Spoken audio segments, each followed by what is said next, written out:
All right, this is the first time I've done this live, so I apologize for any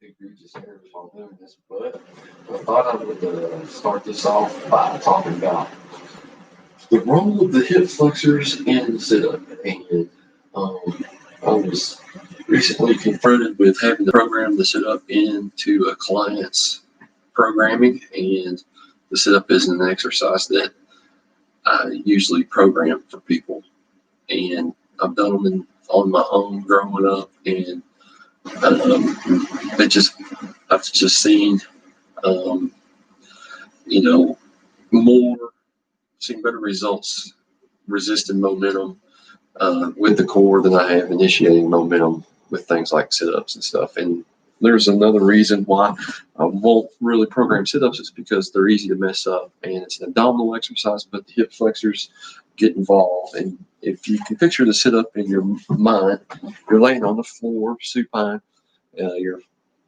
face is facing the ceiling, and you flex at the stomach and at the hips. And the hip flexor's role is just as the name implies, they flex the hip. So when you flex your hip, you draw your knee toward your chest. That is the basic movement of a sit up. But people get it wrong. And it's reinforced by having a partner hold your feet, like you'll see typically done in schools, and how they perform. Why I was programming my clients sit-ups into his programming was because he had to pass the armed services test, and they have a sit-up portion on it. So you think to yourself, well, do I, you know, concentrate on the hip flexors role in the sit-up, or do I eliminate the advantage by using the hip flexor? And so what I thought I'd do is take a page from Pavel, um, and I forget which book he said it, but it was one of his earlier ones, and he was talking about the sit up, and he said that he came up with something to eliminate the role of the hip flexor in the sit up, and that was he would take actually built a tool, a device, a piece of equipment where you would activate your glutes and not your hip flexors, because it's either or.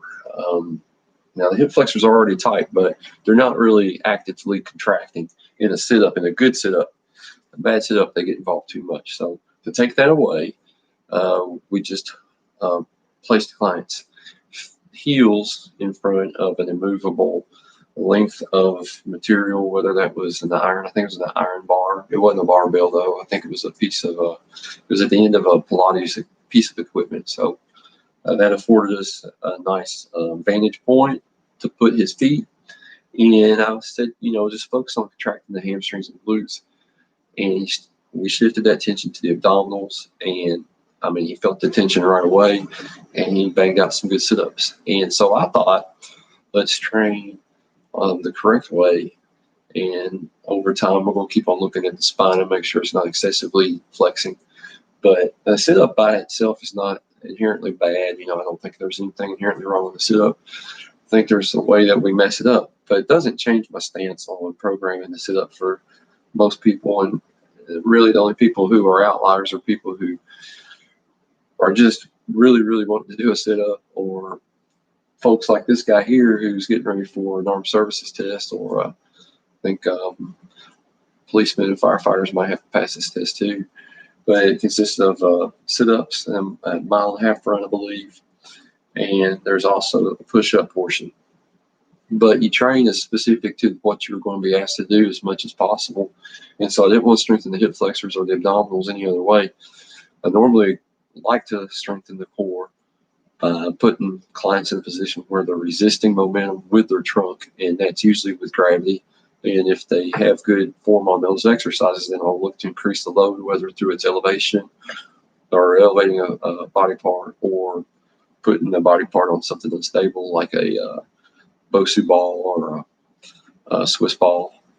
But the hip flexor's role is something we can fix, and it's something that actually goes into the overall reason why I don't, why I train the core the way I do. The hip flexor should be mobile, They should be allowed to go through its full range of motion, and the lumbar should be stable. So we're trying to reinforce that with a lot of the programming I give people, and that's resistant momentum. It's when we get into the excessive amount of sit-ups and don't worry about form and don't worry about what's getting involved when we do them, is when we have bad problems and things come back on us. So just a atypical situation I thought I would share, but that is one way we, progress or program the sit-up into a client's routine.